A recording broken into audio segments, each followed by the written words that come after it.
إلا الله ونشهد أن سيدنا ونبينا ومولانا محمدا صلى الله عليه وسلم عبده ورسوله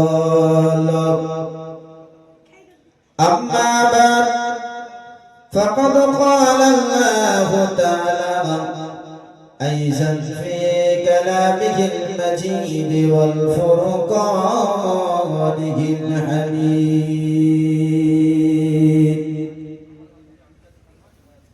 إن الله وملائكته يصلون على النبي يا أيها الذين آمنوا صلوا عليه وسلموا تسليما اللهم صل على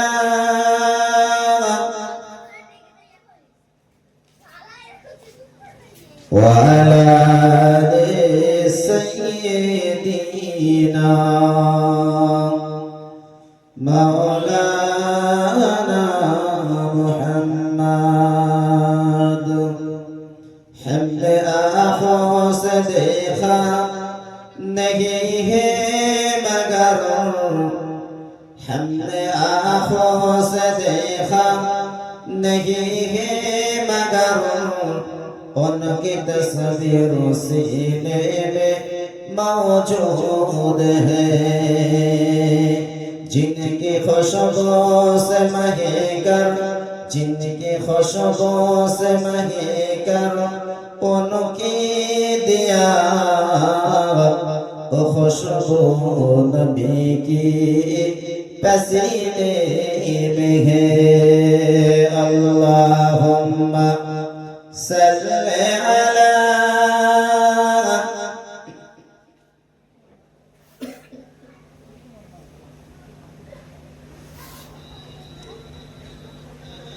اے حلیمہ تجھے اور کیا چاہیے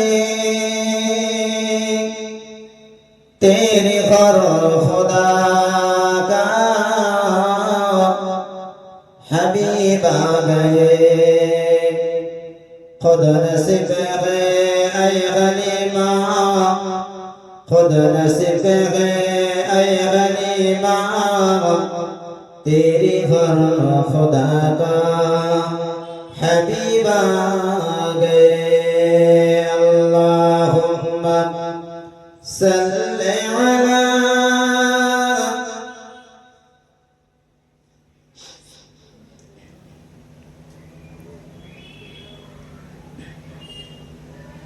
একটু কলেমা জিকির লা ইলাহা ইল্লাল্লাহ লা ইলাহা ইল্লাল্লাহ লা ইলাহা ইল্লাল্লাহ মুহাম্মাদুর রাসূলুল্লাহ আসমানের মালিক যে আল্লাহ জমিনের মালিক সে আল্লাহ আসমানের মালিক যে আল্লাহ জমিনের মালিক সে আল্লাহ হায়াতের মালিক যে আল্লাহ মওতের মালিক সে আল্লাহ লা ইলাহা ইল্লাল্লাহ লা ইলাহা ইল্লাল্লাহ লা ইলাহা ইল্লাল্লাহ মুহাম্মাদুর রাসূলুল্লাহ মাহশরের মালিক তুমি আল্লাহ হায়াতের মালিক তুমি আল্লাহ লা ইলাহা ইল্লাল্লাহ লা ইলাহা ইল্লাল্লাহ লা ইলাহা ইল্লাল্লাহ মুহাম্মাদুর রাসূলুল্লাহ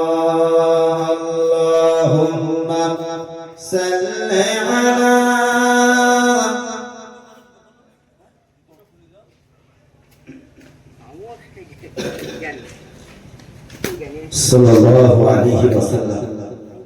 উপস্থিত আজকের এই জলসার নির্বাচিত নির্ধারিত সভাপতি, আপনাদের অত্যন্ত প্রিয় মসজিদের ইমাম সাহেব, আমার বন্ধুবর জনাব হাফেজ কারি মাওলানা হাফিজুর রহমান সাহেব, দিওয়ার গোলামে হযরত,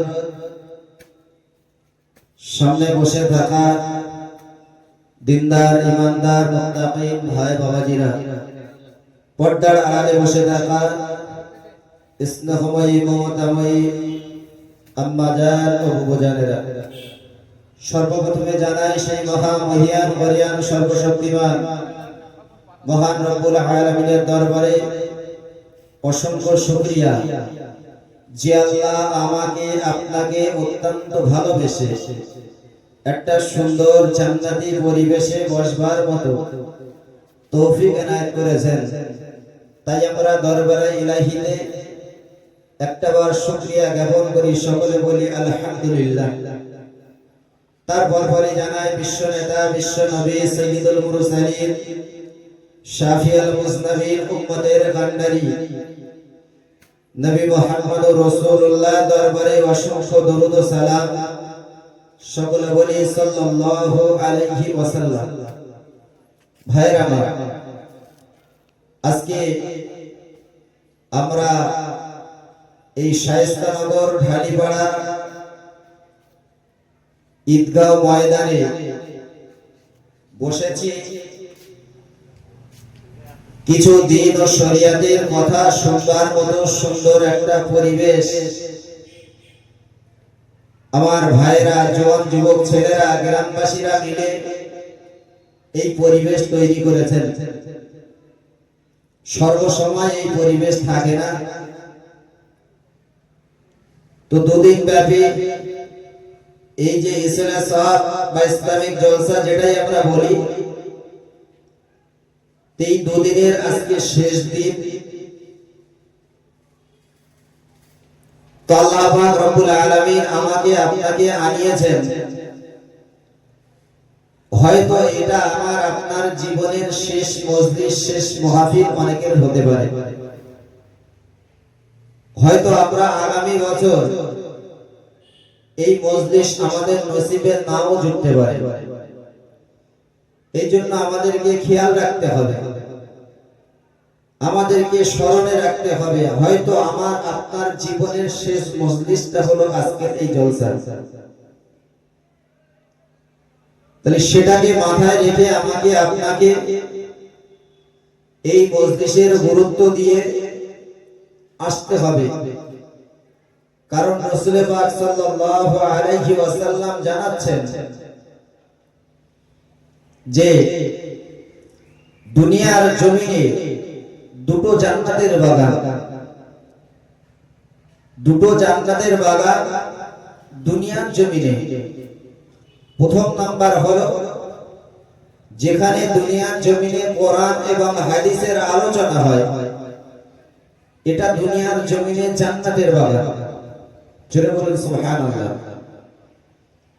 অতএব আমরা নামাজ, রোজা, দান সদকা যেটাই করি না কেন, সব তো জান্নাতের আশায় করি।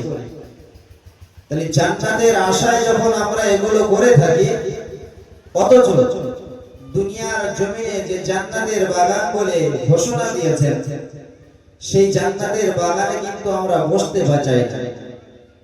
সেই জান্নাতের বাগানে বসবো, এই মন মানসিকতার আমাদের অভাব। রাসূল পাক সাল্লাল্লাহু আলাইহি ওয়াসাল্লাম জানিয়েছেন যে দুনিয়ার জমিনে দুটো জান্নাতের বাগান, একটা হলো যেখানে কোরআন এবং হাদিসের আলোচনা হয়, ওটা জান্নাতের বাগান। আর একটা জান্নাতের বাগান হলো কোনটা? আল্লাহ নবী সাল্লাল্লাহু আলাইহি ওয়াসাল্লাম জানিয়েছেন, মা বাইনা মিনবারি রাউযাতি ওয়া রাউযাতুম মির রিয়াজিল জান্নাহ। আমি নবী মুহাম্মদুর রাসূলুল্লাহ সাল্লাল্লাহু আলাইহি ওয়াসাল্লাম আমার বাড়ি এবং মসজিদে নববী, আমার বাড়ি এবং মসজিদে নববী এই এর মাঝখানে যে খালি জায়গাটা আছে ওই জায়গাটা হলো দুনিয়ার জমিনে জান্নাতের বাগান। রাসূলুল্লাহর বাড়ি মানে রাসূলুল্লাহর বাড়ি মানে রাসূলুল্লাহর মাজার মুকদ্দাস। রাসূলুল্লাহ সাল্লাল্লাহু আলাইহি ওয়াসাল্লাম যেখানে শহীদ আছেন আর যেখানে মসজিদে নববী এর মাঝখানে যে খালি জায়গাটা আছে ওই জায়গাটা হলো জান্নাতের বাগান। দুনিয়ায় দুটো জান্নাতের বাগান, এই দুটো জান্নাতের বাগানে বসার জন্য যারা হাজী সাহেব আছেন হজ করতে যান তারা ওই জান্নাতের বাগানে দুই রাকাত করে নামাজ আদায় করে তাদের মনের তামান্না মনের আশাটা তারা মিটিয়ে নেন ওই জায়গাতে নামাজটা আদায় করে। কিন্তু আজকে সমাজের বুকে আমরা দেখি ওখানে গিয়ে যখন আমরা যাই সেখানটায় মনটা আমাদের থাকে, কিন্তু এই দুনিয়ার যে সমস্ত জান্নাতের বাগানে রাসূল পাক সাল্লাল্লাহু আলাইহি ওয়াসাল্লামের সহসিত সেখানে আসবো এই সেখানে বসবো এই মন মানসিকতার আমাদের অনেকের অভাব। তো ভাইরা যে সমস্ত জওয়ান যুবক ছেলেরা আমার ভাইরা অক্লান্ত পরিশ্রম করে মাথার ঘামকে পায়ে ফেলে তারা এত সুন্দর মজলিসের ইন্তজাম করেছেন, আমাদের যে সমস্ত ভাইরা বাড়িতে আছে দোকান বাসাতে আছে আত্মীয় স্বজন নিয়ে গল্প গুজব করছে, ভাই সকলের কাছে অনুরোধ করব যদি আপনারা যদি এই সমস্ত মজলিসের গুরুত্ব না দেন তাহলে আমাদের এই সমস্ত মজলিস দেওয়ার মন মানসিকতাটা হারিয়ে যায়। কি ভুল বললাম নাকি? যদি আমরা নাই বা আসি, যদি নাই বা বসি, যদি এর গুরুত্বটা না দিই তাহলে তো আমাদের দেওয়ার মন মানসিকতাটা যে সমস্ত ভাইরা জলসাগুলো দেন তাদের তো মন মানসিকতাটা হারিয়ে যাবে। তাই আমাদেরকে ভাবতে হবে যে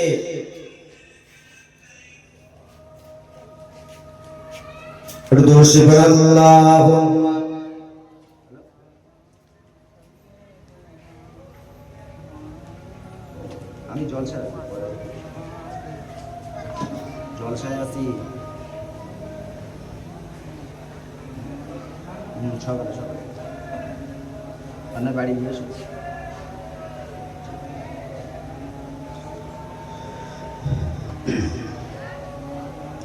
তো ভাইরা তাহলে আমি যে কথাটা বলছিলাম গুরুত্ব যদি আমরা না দিই তাহলে এই সমস্ত মজলিস দেওয়ার মন মানসিকতাও হারিয়ে যায়। তাহলে আমাদের গুরুত্ব আগে দিতে হবে, যে এই সমস্ত মজলিসের গুরুত্ব আগে আমাকে আপনাকে দিতে হবে। জান্নাতের বাগানে বসার জন্য আমার আপনার মন মানসিকতাটা তৈরি করতে হবে, এটা আগে ভাবতে হবে যে জান্নাতের বাগানে আমি আপনি বসবো, এই মন মানসিকতা তৈরি করতে হবে। কারণ বর্তমান সময় না এমন একটা সময় আমরা এসে হাজির হয়েছি যে যেভাবে পাচ্ছে মুসলমানদের উপরে ইসলামের উপরে আজকে তারা চেষ্টা করছে ইসলামের উপরে দেখে দেওয়ার, ইসলামকে কিভাবে বদনাম করার, ইসলামটাকে বদনাম করার মতো মানুষের অভাব নেই। আজকে এত সুন্দর আমরা দিন পেয়েছি, এত সুন্দর ধর্ম পেয়েছি যেটাকে আল্লাহ পাক রব্বুল আলামিন আমাদের কাছে দিয়েছেন।